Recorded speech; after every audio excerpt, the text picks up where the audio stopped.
Good morning, everyone. Chapter 3 part 1 का topic है electron gain enthalpy. इसको हम लोग हिंदी में इलेक्ट्रॉन लब्धि एंथैल्पी भी कहते हैं।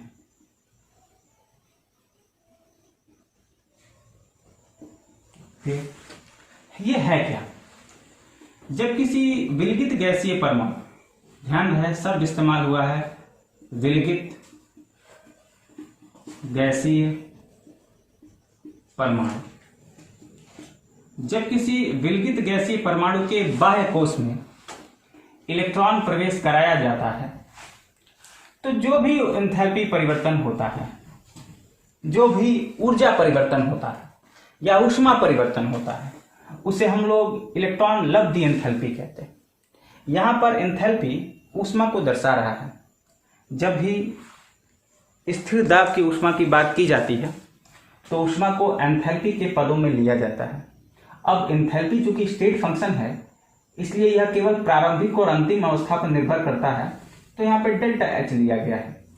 ई और जी इलेक्ट्रॉन गेन को प्रदर्शित कर रहे हैं। तो फिर से एक बार मैं पुनः दोहरा देता हूं कि जब किसी विलगित गैसीय परमाणु के बाह्य कोश में इलेक्ट्रॉन प्रवेश कराया जाता है तो हुआ एंथैल्पी परिवर्तन ही इलेक्ट्रॉन लब्धि एंथैल्पी कहलाता है। इसे हम लोग डेल्टा एच ई जी से प्रदर्शित करते हैं। मुख्य बात यह है कि इलेक्ट्रॉन को प्रवेश कराने पर दो चीजें हो सकती हैं, या तो ऊष्मा उत्सर्जित हो, एक कंडीशन यह है कि ऊष्मा का उत्सर्जन हो रहा है, दूसरे कंडीशन में हो सकता है ऊष्मा अवशोषित हो रही हो, यानी कि इलेक्ट्रॉन को प्रवेश कराने के लिए बाह्य स्रोत से ऊष्मा देना पड़ रहा है। जब भी ऊष्मा उत्सर्जित होती है तब डेल्टा ईजीएस की वैल्यू नेगेटिव में ली जाती है, और जब भी ऊष्मा अवशोषित होती है तो डेल्टा ईजीएस की वैल्यू पॉजिटिव में ली जाती है। क्लियर हो गया? अब ये जो नेगेटिव वैल्यू है वो दो टाइप की हो सकती है। नेगेटिव वैल्यू लेस नेगेटिव हो सकती है, और एक क्या हो सकती है कि हाई नेगेटिव हो सकती है। यहां से दो निष्कर्ष निकलता है। अगर लेस नेगेटिव वैल्यू आ रही है तो हम लोग समझेंगे इलेक्ट्रॉन प्रवेश कराना कठिन है। इलेक्ट्रॉन प्रवेश कराना कठिन है। और अगर किसी एलिमेंट का electron gain enthalpy high negative में है तो हम लोग ये समझेंगे कि इलेक्ट्रॉन प्रवेश कराना सहज है। इलेक्ट्रॉन प्रवेश कराना सहज है। दूसरी इंपॉर्टेंट चीज निकल के सामने आती है कि अगर किसी भी एलिमेंट के लिए डेल्टा ईजीएच की वैल्यू पॉजिटिव में है तो वह जेन्युइन बात है कि वह इनर्ट एलिमेंट होगा, इनर्ट गैस एलिमेंट होगा। क्लियर?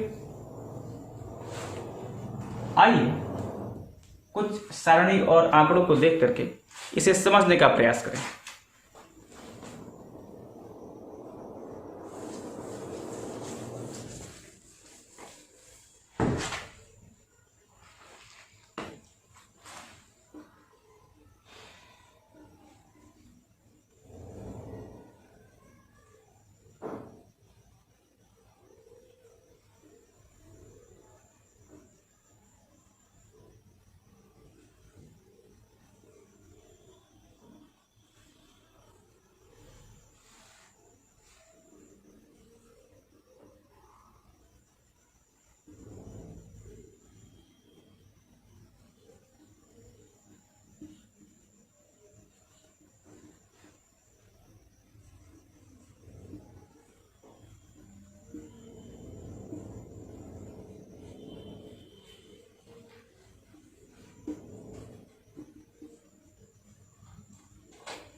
आइए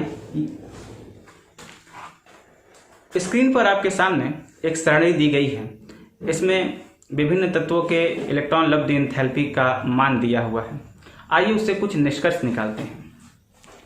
आप देखेंगे कि लीथियम का electron gain enthalpy negative 60 kilo joule per mole है, और उसी आवर्त में जो फ्लोरीन है उसका इलेक्ट्रॉन गेन एंथैल्पी नेगेटिव 328 है। ऐसा क्यों है? अधिक नेगेटिव का मतलब यह है कि इलेक्ट्रॉन प्रवेश कराना यहां सहज है।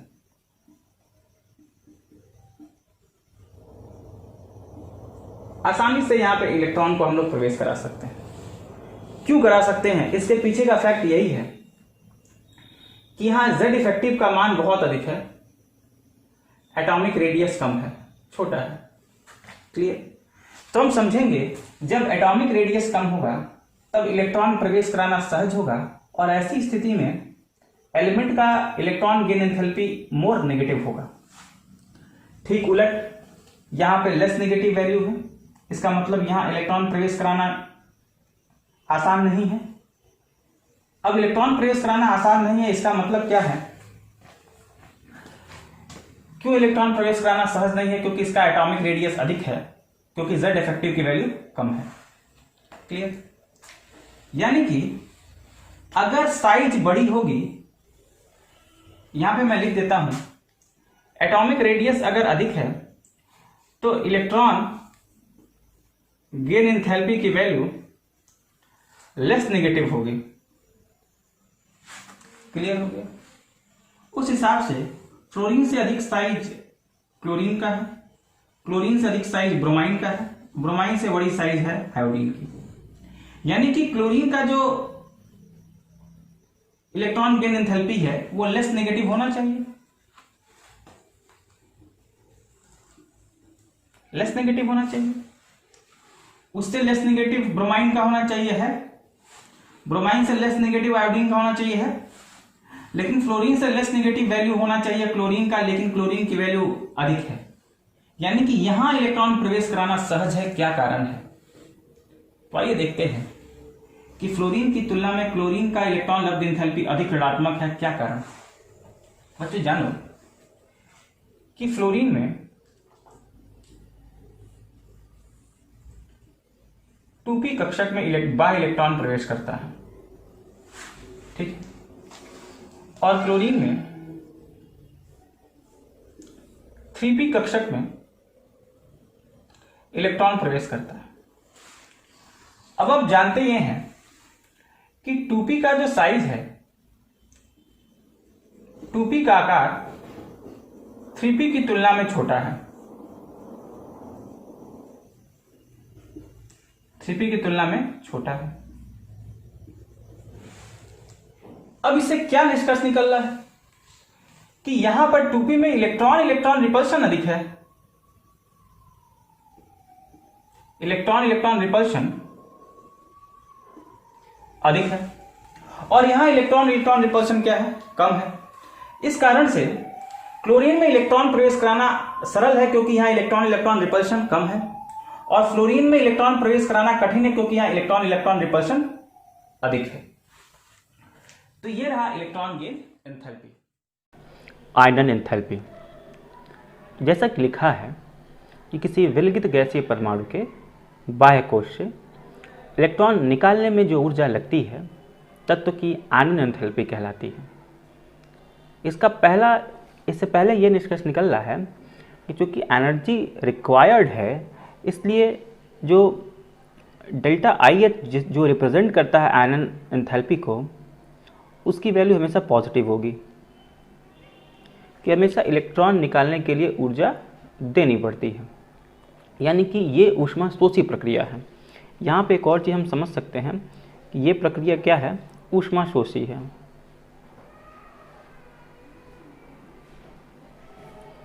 दूसरी चीज़ हम देख रहे हैं कि एक गैसीय परमाणु है यक्स, जिससे इलेक्ट्रॉन पृथक किया जा रहा है तो धनायन बन रहा है। तो हम यह कह सकते हैं कि धनायन प्रक्रिया, धनायन परमाणु को धनायन बनाने में जो एनर्जी रिक्वायर्ड है वह उसकी आयनाइजेशन एंथैल्पी है। यह भी कहा गया। यदि किसी गैसीय परमाणु के एक इलेक्ट्रॉन को निकाला गया, तब हम उसे प्रथम आयनन कहेंगे, प्रथम आयनन एंथैल्पी कहेंगे, प्रथम आयनन एंथैल्पी।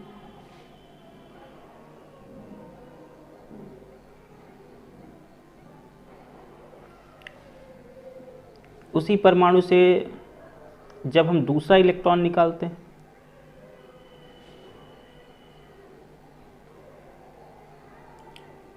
तो जो एनर्जी रिक्वायर्ड है उसे हम लोग सेकंड आयनाइजेशन एंथैल्पी कहते हैं।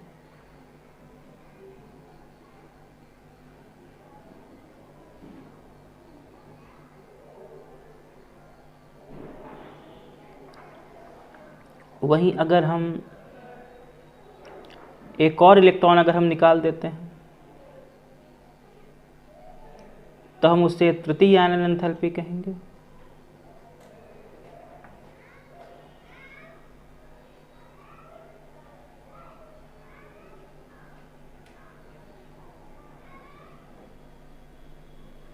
क्लियर हो गया ये? और जानने वाली बात यह है, इसे हम कुछ ऐसे रिप्रेजेंट करेंगे।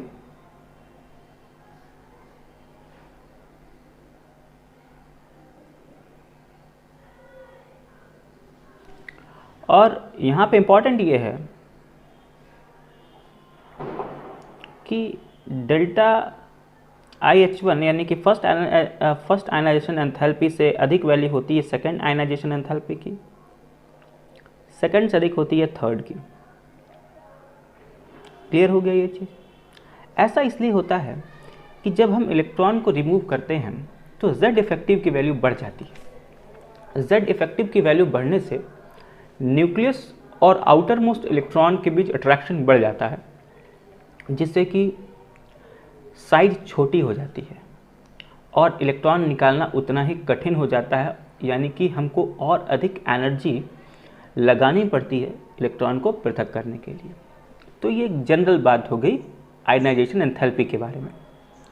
दूसरी बात ये है कि जब हम पीरियोडिक टेबल में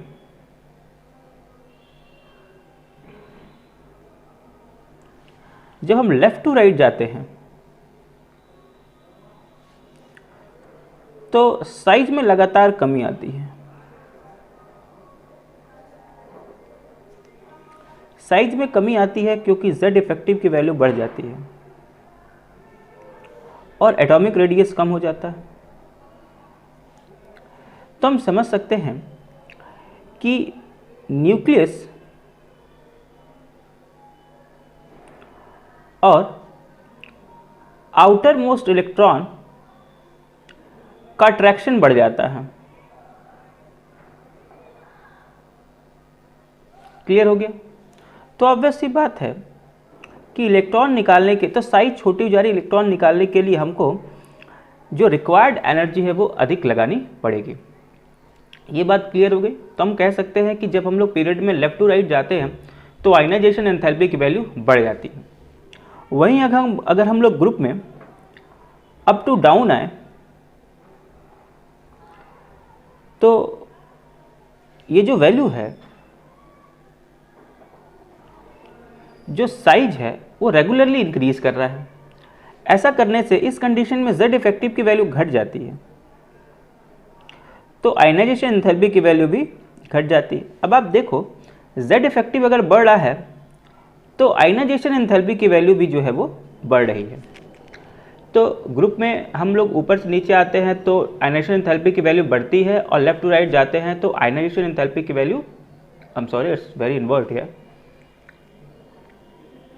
ग्रुप में हम ऊपर से नीचे आते हैं तो एंथैल्पी, आयनाइजेशन एंथैल्पी की वैल्यू कम होती है, और लेफ्ट टू राइट जाते हैं तो आयनाइजेशन एंथैल्पी की वैल्यू बढ़ जाती है। क्लास फर्स्ट ईयर के चैप्टर नंबर 3 में आज हमारा टॉपिक है कि 100 से अधिक परमाणु क्रमांक वाले तत्वों का नामकरण। तो आइए जानते हैं कि उनका नामकरण कैसे किया जाता है।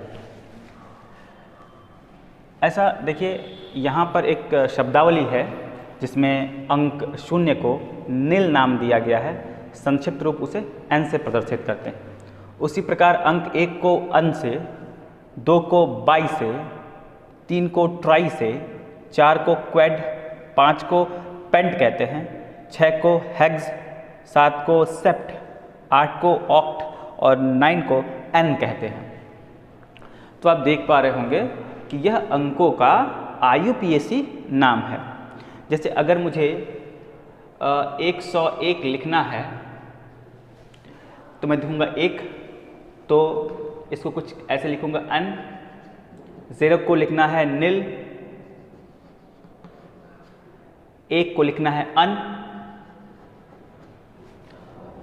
और परमाणु क्रमांक के नामकरण के अंत में इयम शब्द लगा करके नाम को पूरा करते हैं। तो अन, नील, अनियम,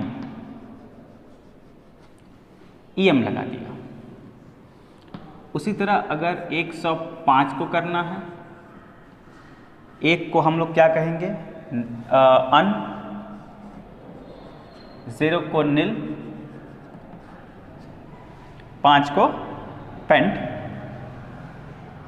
कुछ ऐसे है।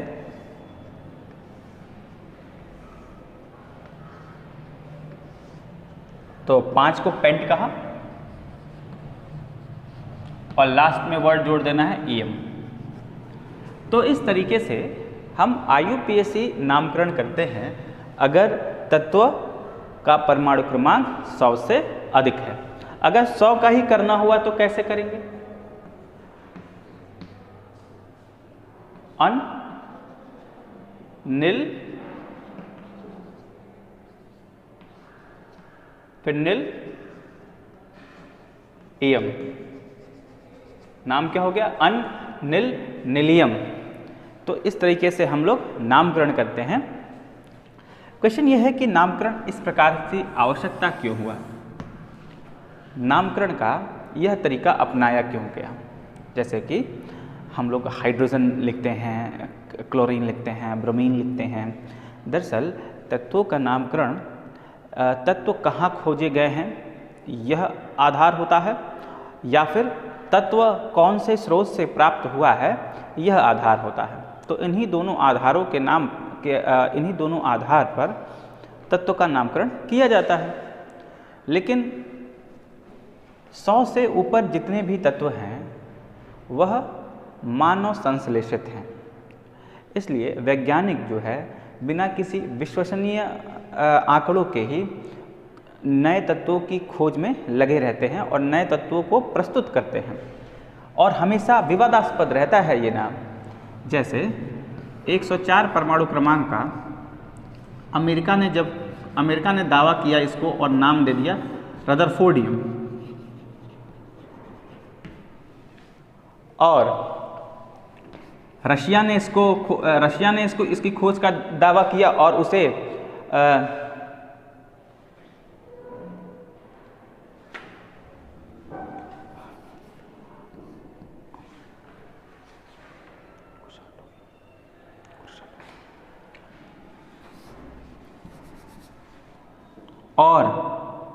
खोज का दावा किया और कहा कुर्शोटोवियम।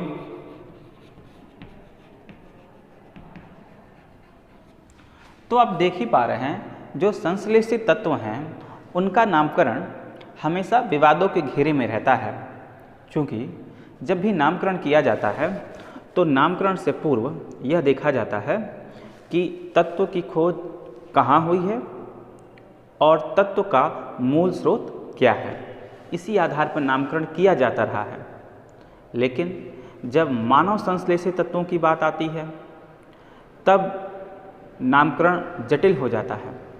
इसलिए IUPAC ने इस समस्या को दूर करने के लिए नामकरण की इस पद्धति का प्रयोग किया है।